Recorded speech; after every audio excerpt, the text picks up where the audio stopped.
Artificial food dyes. The dyes being focused on today are red dye note 3, red dye note 40, yellow dye note 5, and yellow dye note 6. When looking at background, you can see at first that the colorants were used were created with a purpose to enhance the appearance of food by giving it artificial color. But as the dyes continued to be used by food products, people wondered if it was truly safe or not. The four most common dyes being used in this experiment are a few of the most common. The colors are placed in foods and drinks such as sodas, candies, baked goods, snacks, salad dressings, and frozen desserts that people consume daily. When taking a deeper look into each dye, you can see that red 3 is banned in cosmetics such as makeup and drugs that are externally applied, but the FDA still allows oral consumption. Next, red 40, also known as Laura red, is known to cause some cases of hypersensitivity and behavioral problems in children. Next, yellow 5 has been seen to cause behavioral issues such as irritability, depression, restlessness, and trouble sleeping. The last dye being focused on today is sunset yellow, also known as yellow 5. It can be contaminated with chemicals that cause cancer and in some cases hypersensitivity. When looking at the bans put in place, you can see that the British government, along with the European Union, issued warnings on food items that contain dyes and advised businesses to stop using almost all food dyes. In recent years, the California legislature formed a bill to ban food dyes, including red dye note 3, starting in 2027. Dating back to 1973, it was determined that artificial coloring caused learning problems and hyperactivity in children. Because of this, an elimination diet was made to help treat those who had ADHD. It was seen that if certain artificial food colorings were taken out of a child's diet, it would help decrease the effects of ADHD. As scientists performed experiments on rats, they had an increased risk of thyroid tumors, which was seen with red dye note 3. This caused a temporary ban on the colorant, but later it was determined that these effects were not caused by the dye alone, and the dye was removed. Even though the dye was put back into place, the dye was for the most part replaced by Laura red. This shows that studies suggest that there is a small but significant association between artificial food dyes and hyperactivity in children. Some children seem to be more sensitive to dyes than others. This can be seen with those who have ADHD and those who do not. This comes to the question of how do different artificial food dyes affect Protus tetrahymena thermophila. With this experiment, it will help to know and better understand the effects of the dyes have on organisms similar to humans, since tetrahymena shared genes are conversed with humans. There is no research conducted on colorants and their effects on tetrahymena. With this, it is seen that no matter what, the tetrahymena will be affected in some way, shape, or form. While some dyes might affect tetrahymena more than others, no matter what, there will be some sort of consequence. This can be seen in increase or decrease in speed and movement within the tetrahymena culture itself, as well as a change in color since the dyes are colored and the tetrahymena are see-through. When looking at the products used, the first was the dye powder, and this was the 4 dye powders that were used. Next, there was Neff and tetrahymena, and lastly, India ink, and this was the India ink that was used. And India ink was used in this experiment because tetrahymena can consume and digest it, as where the tetrahymena would not just be able to consume the dye powder alone. I based my methodology off regular tetrahymena cultures, like how they are created. And I started off by creating a control group. The control group include 1 milliliter of tetrahymena to 6 milliliters of Neff solution, and the Neff solution is what tetrahymena live in. This is a picture and a table of the dye mixture being used, and there was 0.5 grams of each dye mixed in with 500 microliters of India ink solution. And you can see for red 3 and yellow 5, the powder texture was thicker in comparison to red 40, and yellow 6 had a thinner and more fine grain texture. When setting up for the experiment, I first started off by mixing 200 microliters of dye mixture with 200 milliliters of nef. And you can see here that the dye solution is too concentrated, and therefore you would not be able to see the tetrahymena underneath the microscope. Next, moving on to experiment 2, it was a 100 to 10 milliliter ratio, and you can see that it is less concentrated, but still too concentrated enough to be seen underneath the microscope, which led to experiment 3, which was used in the trials itself, and it was used 10 microliters to 10 milliliters of nef solution, and you can see here that it is diluted enough so that you can see the tetrahymena underneath the microscope when used. The method used was 6 trials, and each trial had a different ratio, and you can see here that tetrahymena, no matter what, there was 1 milliliter used, but then with the dye mixture, there was different amounts used every single time, going up to 1 milliliter, which was the same amount as tetrahymena ratio.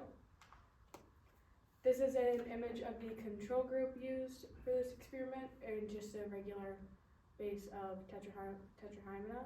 And the movement is a constant pace, and sees as if the tetrahymena are gliding around, and the group does not move at an intermediate pace nor a lethargic one.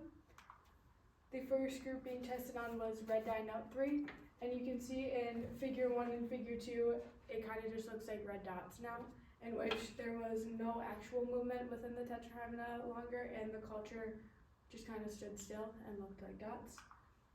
Next, figure 3 looks similar to figures 1 and 2, but figure 4 here you can see that there is basically only 1 to 2 dots left, meaning that the rest of the tetrahymena cultures died and almost seemed as if they disintegrated. The last 2 figures for red 3 were very similar to the first ones, in which there was a decrease in the organisms itself, along with just kind of looking like red dots and no movement within them.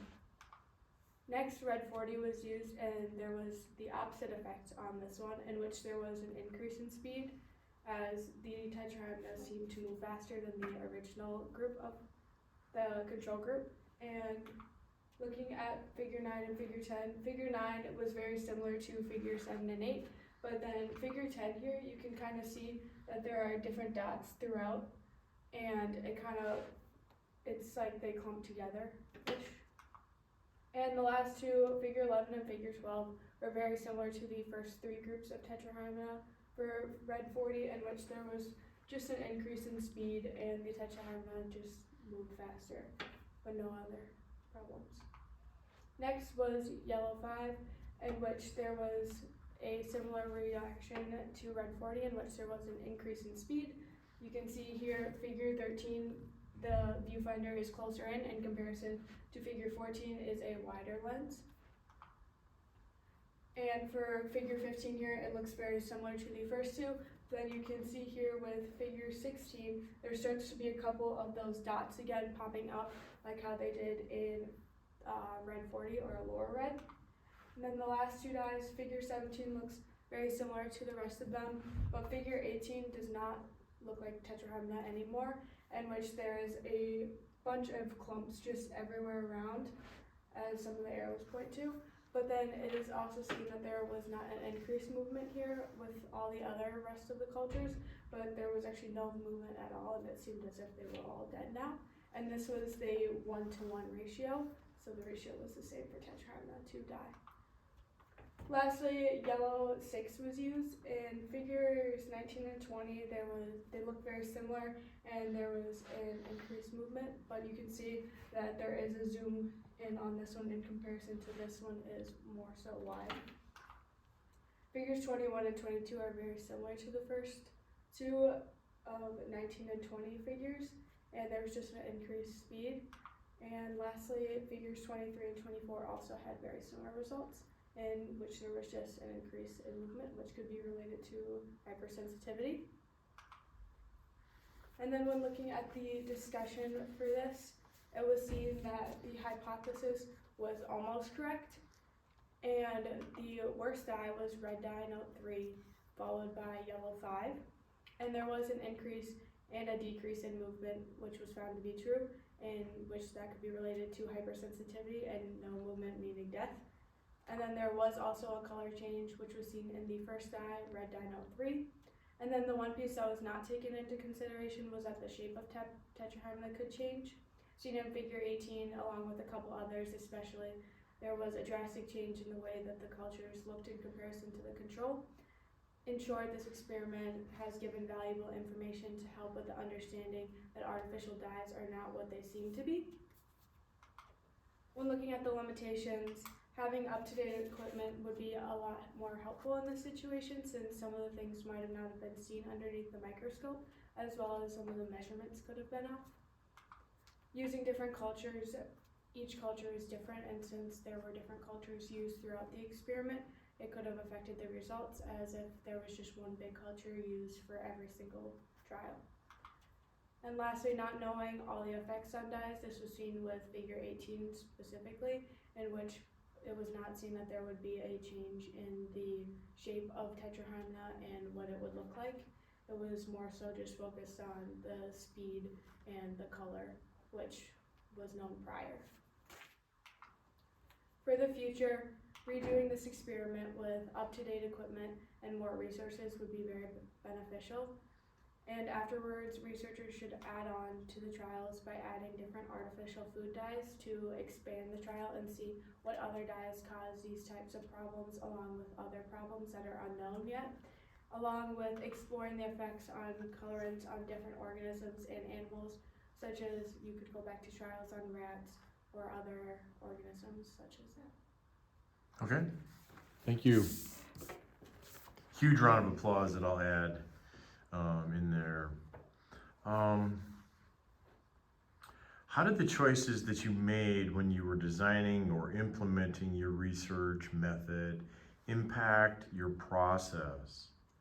I decided to narrow it down on choosing different dyes, which narrowed down my research, which allowed me to just focus in on finding articles about red dye 3, red dye 40, yellow dye 5, or yellow dye 6, and allowed me to basically take 2 articles from each of those sections and kind of focus in and narrow down on those.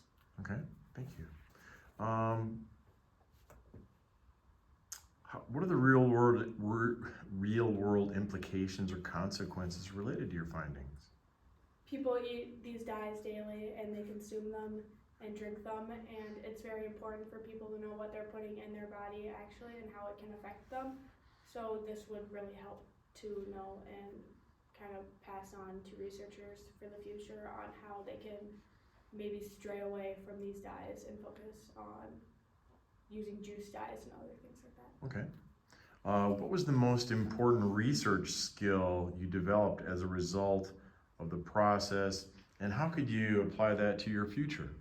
Researching more than needed is very important. I did not take into consideration that some of the dyes, like what they're made up of, and it is better to just research more and have more information than you need, because you can always take things out. But for the future, it would be a lot more helpful, because then you would be able to reach your word limit faster and just kind of overall have a better understanding of what you are dealing with. Okay. Thank you.